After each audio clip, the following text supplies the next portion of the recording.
Hi, I'm Harrison Davis, and this is my podcast. Today I will be talking on the topic of King Arthur. Was he a hero? Was he a legend? Or was he a myth? He is considered one of the people who changed the course of history for Britain. Throughout his time as king, in the 5th and 6th century, it is believed that he did a lot for his country, and still, to this day, he is influencing the world. King Arthur was born to King Uther and Lady Iregeine at Tintagel Castle. At this time, Tintagel Castle was very dangerous, and the Saxons often invaded. So, King Uther gave the baby to his wizard Merlin for safety.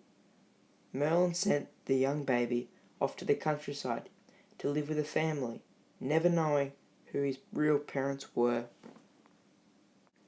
When King Uther died, no one knew he had a son, so many people wanted the throne. A mysterious stone was found with a sword in it, outside of St. Paul's Cathedral in London. On it was a message that stated whoever could pull the sword from the stone would be crowned King of Great Britain. Many people came from all over to see if they could be the one who could pull the sword from the stone. Many years passed with no king. Arthur had just turned 15.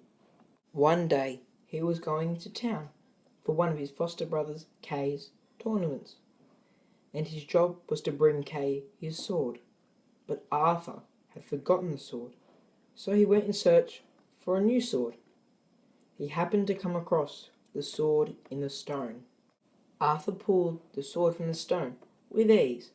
Upon arriving at Kay's tournament and handing the sword to Kay, he was astonished to see the words, "Whoever shall pull this sword from the stone is the rightful king." No one would believe him, so they took the sword and put it back in the stone. Many men tried, but failed to pull the sword from the stone. So they let Arthur try, and with ease he simply pulled the sword from the stone. Arthur was then crowned king by St. Dubriculus.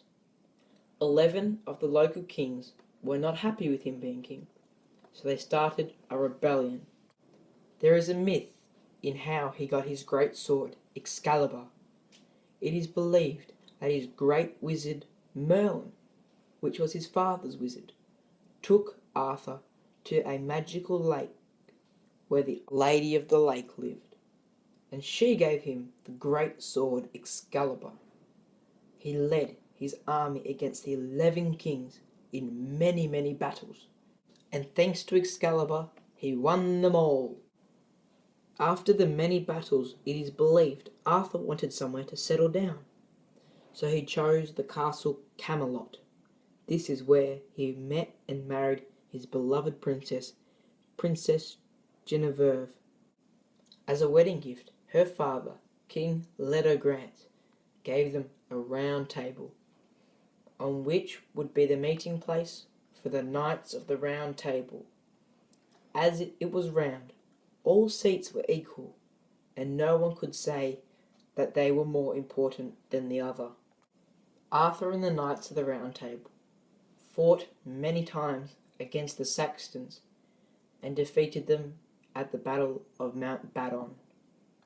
Arthur, being very adventurous, took his army to Europe, and after hundreds of battles, the Emperor of Italy agreed to give Arthur the western side of Europe.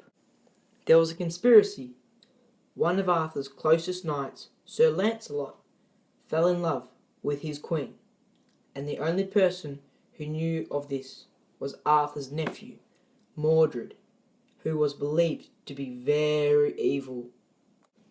Being as evil as he was, Mordred told King Arthur of the relationship, and in a fit of rage he went off to kill them both. But it turned out that they had fled the castle, and King Arthur, wanting revenge of Sir Lancelot and the Queen, chased after them across the country, leaving his evil nephew Mordred to take the throne whilst he was gone. But Mordred, being as evil as he was, told everyone that King Arthur had died in battle. and was never to return. So he was crowned King Mordred. When Arthur discovered of this conspiracy, he came racing back to the castle to face Mordred in battle. When he arrived, he discovered that Mordred had given away most of his wealth, causing him to start his own rebellion. Their armies fought at the Battle of Camlan.